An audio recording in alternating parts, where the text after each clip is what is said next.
विकसित होतो। प्रयोगाद्वारे गोष्टी समजून घेण्याची आणि नवकल्पनांवर काम करण्याची सवय लागते, जी भविष्यात संशोधनाच्या दिशेने पुढे करण्यास मदत होईल।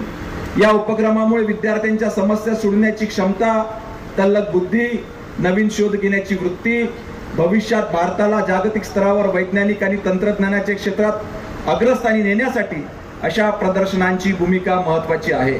महाराष्ट्र आणि भारतातील वैज्ञानिक दृष्टिकोन बळकट आणि स्वदेशी तंत्रज्ञानाचा पाया मजबूत करण्यासाठी असे उपक्रम अधिकाधिक प्रमाणात आयोजित होणे गरजेचे आहे। आज संपूर्ण जग तंत्रज्ञानाच्या मदतीने वेगाने प्रगती करीत असताना आपला देश देखील तंत्रज्ञानाच्या क्षेत्रात अग्रेसर ठरत आहे। भारतीय वैज्ञानिक जागतिक पातळीवर देशाचा मान उंचावत आहेत। विशेषतः भारत हा जगातील सर्वात तरुण देशांपैकी एक आहे, जिथे तरुणांची संख्या इतर देशांच्या तुलनेत अधिक आहे। अशा परिस्थितीत विज्ञान प्रदर्शनासारखे उपक्रम विद्यार्थ्यांना स्वतःच्या कल्पना प्रत्यक्षात उतरविण्याची संधी देतात। भविष्यातील संशोधक